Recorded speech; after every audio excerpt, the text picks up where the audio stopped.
Assalamualaikum warahmatullahi wabarakatuh. Perkenalkan, nama saya Andini Putro Tolua dari Poltekkes Kemenkes Makassar, kelas B, program studi D3 Teknologi Laboratorium Medis.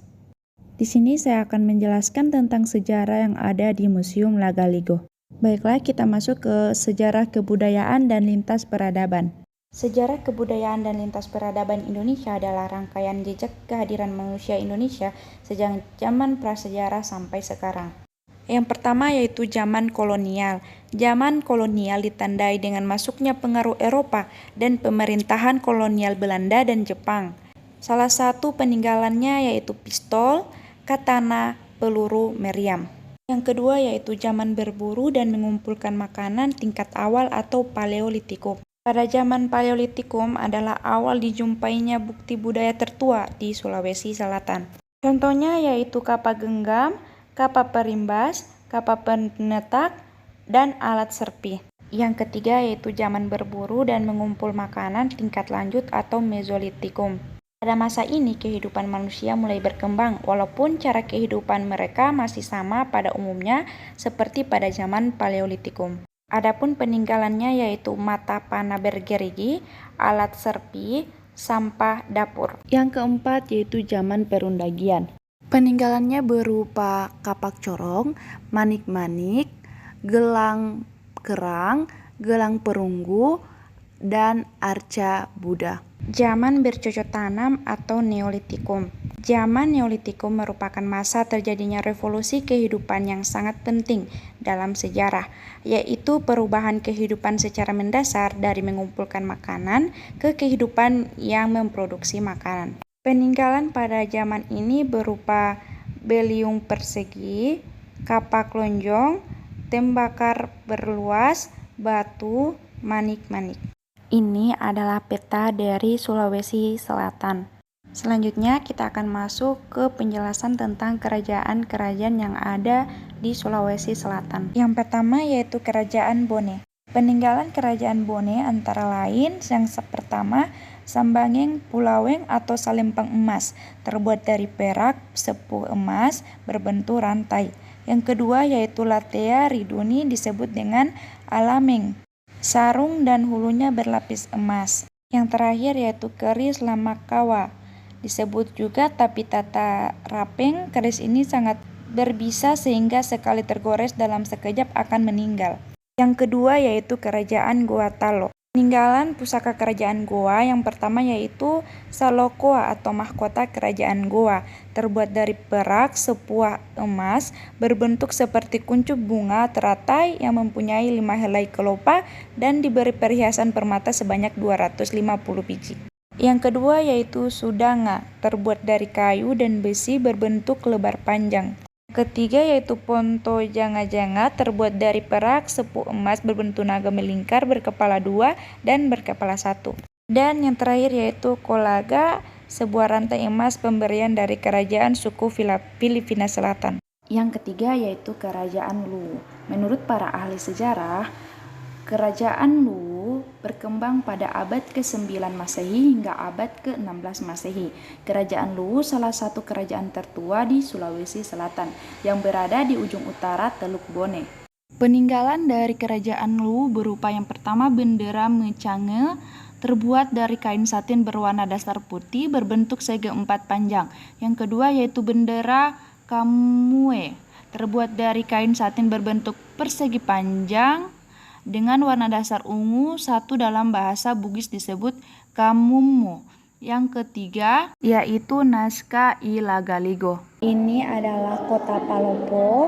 Kota Palopo disebut sebagai kota administratif atau Kotip, merupakan ibu kota Kabupaten Luwu yang dibentuk berdasarkan peraturan pemerintah nomor tahun 42 1986.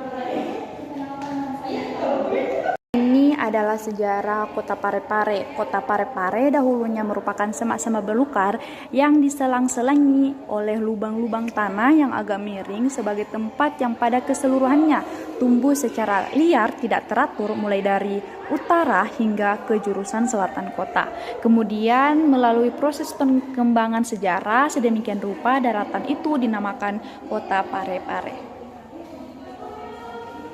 Baiklah, kita masuk ke Kerajaan Bone.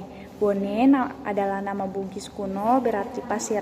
Karena tanahnya berpasir, warna kekuning-kuningan, sehingga Bone dahulu disebut dengan Tanah Bone, tanah yang berpasir. Sebutan itu berakhir pada zaman Belanda tahun 1940. Ini adalah peninggalan zaman budaya Islam, seperti ada tasbih, ada Al-Quran yang ditulis dengan tangan, ada juga yang dilukis menggunakan cat air, dan juga ada peninggalan masjid. Yang selanjutnya yaitu rumah adat Makassar Bugis di Sulawesi Selatan. Orang Bugis menyebut rumahnya dengan bola, sedangkan Makassar menyebutnya dengan balak. Yang selanjutnya yaitu rumah adat tradisional suku Toraja. Orang Toraja membangun rumah selalu berkaitan dengan kepercayaan mereka dan arah terhadap tongkongan menghadap ke utara. Rumah ini dilengkapi dengan bangunan alang atau lumbung padi. Bentuk wadah kubur di Toraja. Bagi orang Toraja, seseorang yang telah meninggal dunia dikuburkan di liang dengan menggunakan beberapa jenis bentuk kubur, baik menggunakan wadah seperti liang maupun tanpa wadah, tergantung dengan status sosial dan aturan adatnya. Selanjutnya adalah pelaminan. Tundageng dalam bahasa Bugis dan pamempoang dalam bahasa Makassar. Pelaminan jenis ini banyak dijumpai sekarang dan digunakan pada saat upacara perkawinan sebagai tempat duduk pengantin. Ini masuk ke budaya pedalaman agraris. Indonesia adalah negara agraris di mana sebagian besar penduduknya, terutama yang mendiami daerah pegunungan dan pedalaman, memiliki mata pencarian sebagai petani. Ini adalah peralatan membaja, yaitu alat produksi dalam bercocok tanam di sawah atau di ladang. Terdiri dari beberapa peralatan tradisional yang sangat sederhana, dibuat sendiri dalam rangka memenuhi kebutuhan. Ini adalah contoh hari-hari baik dan buruk untuk turun sawah dalam seminggu.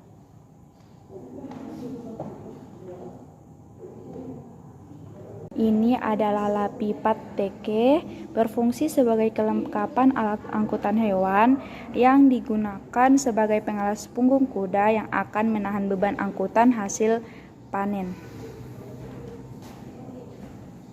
Ini adalah bala asung, berfungsi sebagai tempat penyimpanan penampungan hasil-hasil pertanian, utamanya padi, jagung, dan lain-lain. Ini adalah jenis-jenis lesung, yaitu peralatan pengolahan padi menjadi beras dan tepung yang terdiri dari lesung batu dan lesung kayu. Ini adalah lesung panjang. Lesung ini adalah salah satu peninggalan dari keturunan Raja Tolo di Kabupaten Jeneponto. Peralatan ini digunakan untuk mengolah padi. Ini adalah peralatan yang biasa digunakan untuk pergi ke ladang. Oke, selanjutnya kita masuk ke budaya pesisir. Yang pertama yaitu peralatan menangkap ikan. Yang pertama, kalulu dipakai di sungai, danau, dan laut dangkal. Yang kedua, tagalak dipakai di air tawar dan rawa-rawa. Yang ketiga, jala buang dipakai di sungai, empak atau tambak, danau, dan laut dangkal. Yang keempat, bubu. Dan yang terakhir yaitu bataleng.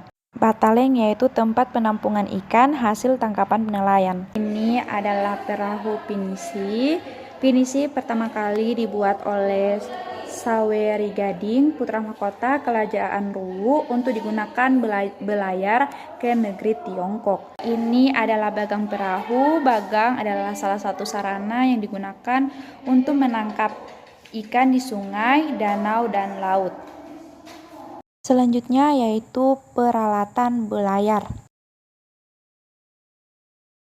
Terdapat lampu dan lain sebagainya. Ini adalah gambar lepa-lepa. Lepa-lepa ini khusus di daerah Bugis, dipakai untuk upacara adat Mak Rimpasalo atau menghalau ikan di sungai. Ini adalah bagan tancap, yaitu sarana yang digunakan untuk menangkap ikan. Ini adalah lepa-lepa batangeng. Berfungsi sebagai sarana untuk menangkap ikan, juga bisa digunakan sebagai alat angkut atau transportasi antar pulau-pulau terdekat.